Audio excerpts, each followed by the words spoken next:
Assalomu alaykum. Hurmatli kanalim kuzatuvchilari hamda mehmonlari, kanalimga xush kelibsizlar. Bugun men sizlarga yong'oqli hamda tvorogli pechenye pishirib ko'rsatmoqchiman. Marhamat. Ko'ring, tomosha qiling va o'zingiz baho bering. Mana pechenyelarimiz ko'rinishi mana shunaqa bo'ladi azizlar. Bu pechenyemizni tayyorlash uchun birinchi xona haroratida eritilgan yog'imizni idishimizga solib olamiz.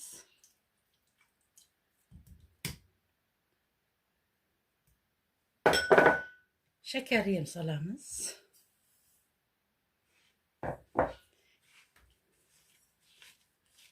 Yaxshilab aralashtirib olamiz azizlar.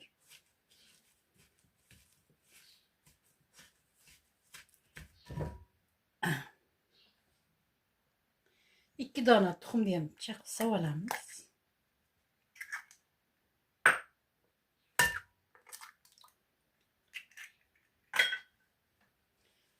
Yaxshilab aralashtiramiz.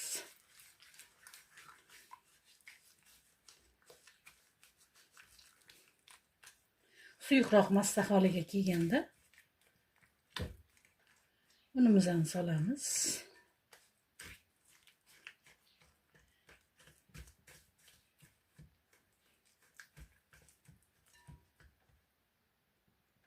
Massamiz bir xil holatga kelganda unimizni sitodan chiqarib olamiz.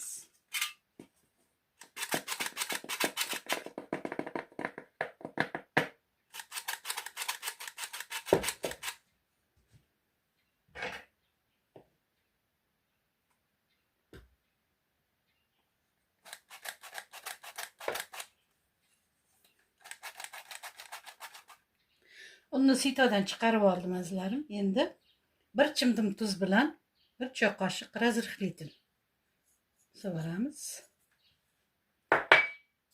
Vanilin bitta choy qoshiqchada, juda to'la emas, kamroq mana shu holatda.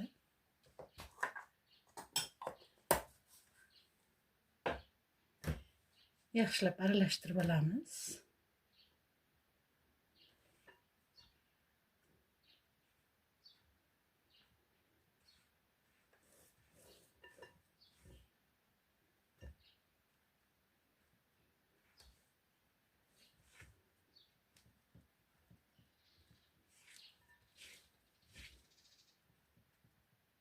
Mana endi azizlar smetanani keraklicha qo'shib, buni xamir qilib qorib olamiz.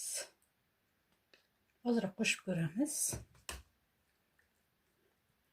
Endi qo'lda qilsak ham bo'ladi.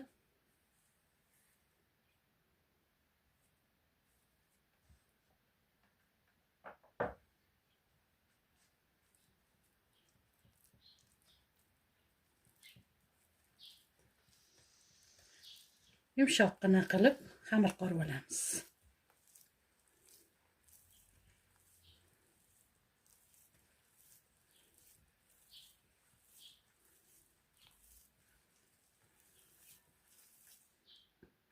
Mana azizlar, xamirni qorib oldim. Endi buni yarim soatga xolodilnikka jo'natib qo'yamiz. Paketga o'rab, yaxshilab xolodilnikka qo'yamiz.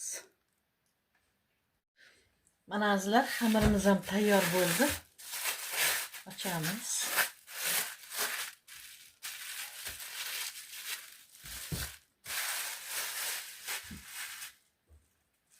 Shundoq ikkiga bo'lib olamiz.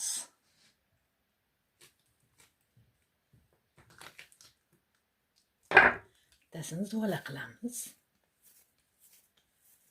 Bundoq qilib, bittasini qo'yib turamiz.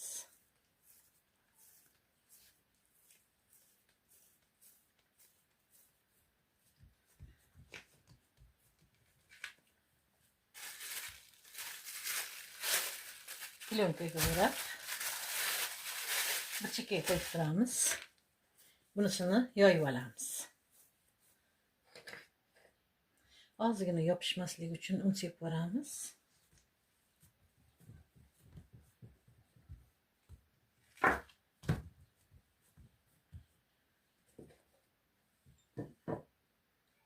chiroyli qilib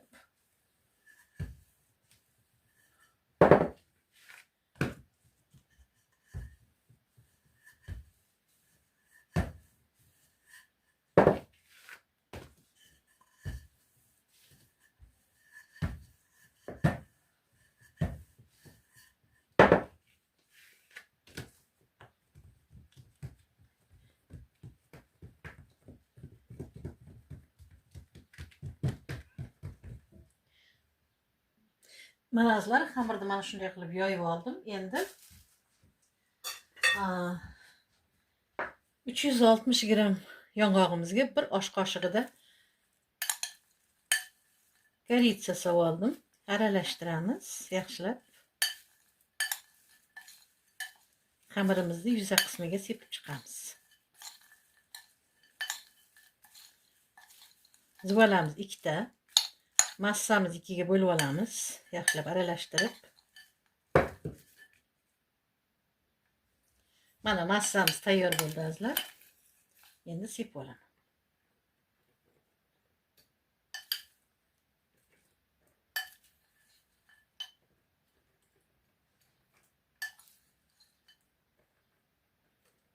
Teng yarmini keyingisiga qo'yamiz. Yaxshilab joylashtirib chiqamiz.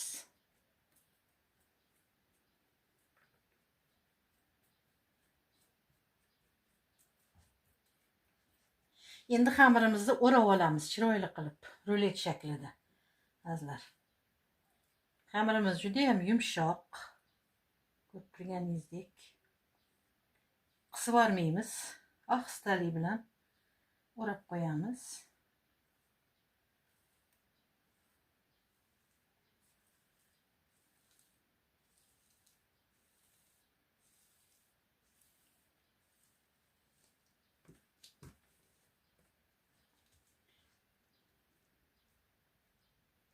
Chiroyli qilib bukib qo'yamiz. Mana endi pechonlarimizni kesib olamiz. Kesgichimiz qani edi? 3 barmoq kattaligida kesib chiqaman.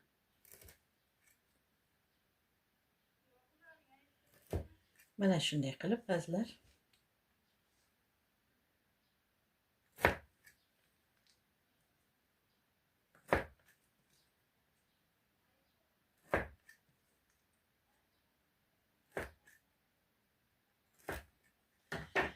Endi proteinga joylab olamiz. Pergament qog'oz to'shab oldim. Mana shunday qilib.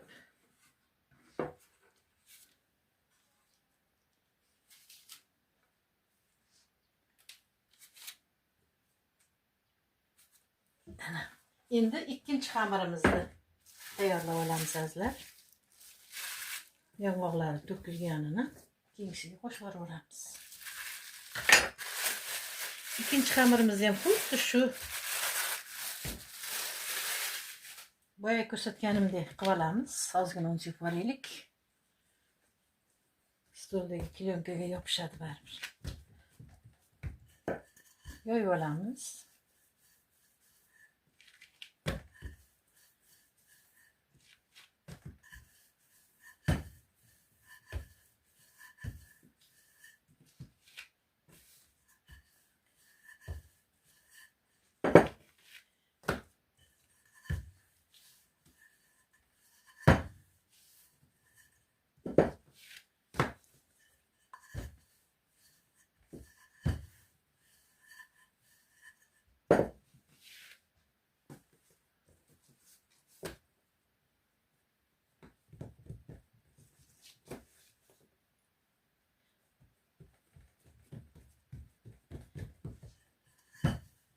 Shunaqa zo'r xamir bo'ldi azlar.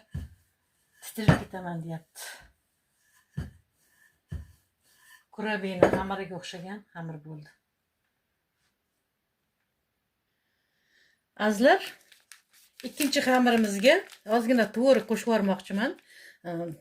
Bozordan keltirdim, ya'ni do'kondan keltirdim. Bu malinali tvorog ekan. Hozir chashkaga solamiz. Ana azlar, tayyor malinali tvorog.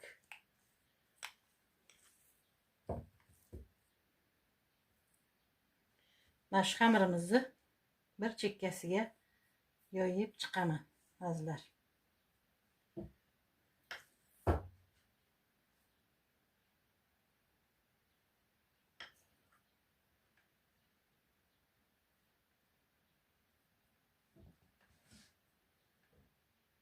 Mana tvorogni joylashtirib oldim azizlar. Endi bu yog'iga tayyorlab olgan yong'oqli massamizdan sepib chiqamiz. Koritsali. Esimdan chiqib qolyapti koritsaning nomi. Hammasini o'rab olamiz endi. Ustiga ham qo'shib olsak bo'laveradi.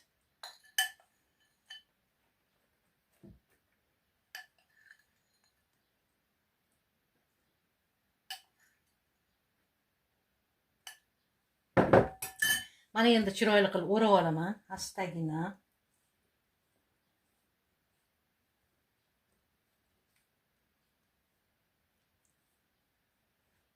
Ohistalik bilan.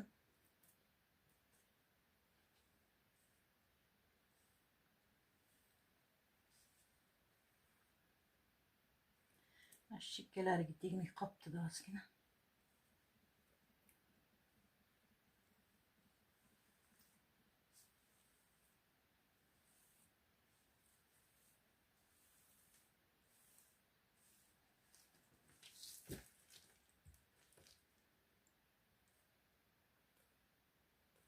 Chetlariga ham solganim uchun nimasi chiqib ketdi mana shu yerdan.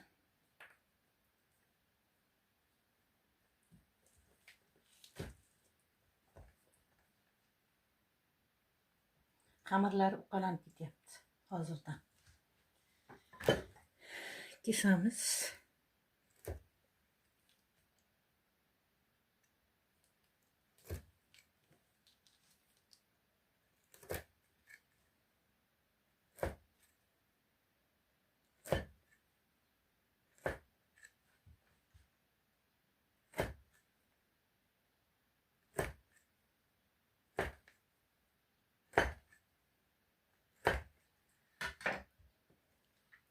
Mana bu tomonini qilib joylashtirib olamiz.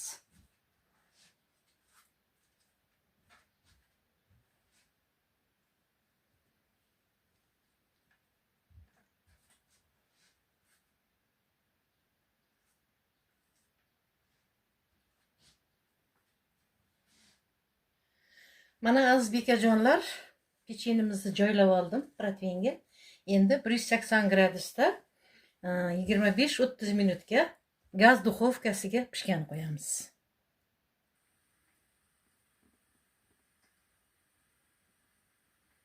Mana azizlar, ko'rib turganingizdek pechenyelarimiz pishib chiqdi. Qizilgina bo'lib, endi saharli pudra bilan bezatamiz. Mana shunday qilib bizdek tarelkalarga chiroyli qilib joylaymiz. Mana shunday qilib juda ham chiroyli, mazzali tvorogli pechenyelar bo'ldi. Siz ham albatta tayyorlab ko'ringizlar. Afsuslanmaysiz, juda ham mazali chiqqan. Bolajonlarga ham yoqadi. Shuning bilan bugungi video roligimni tugataman. Yanagi video roliklar orqali uchrashguncha xayr, salomat bo'ling. Allohga omonatsiz. Men sizlarni Alloh uchun yaxshi ko'raman.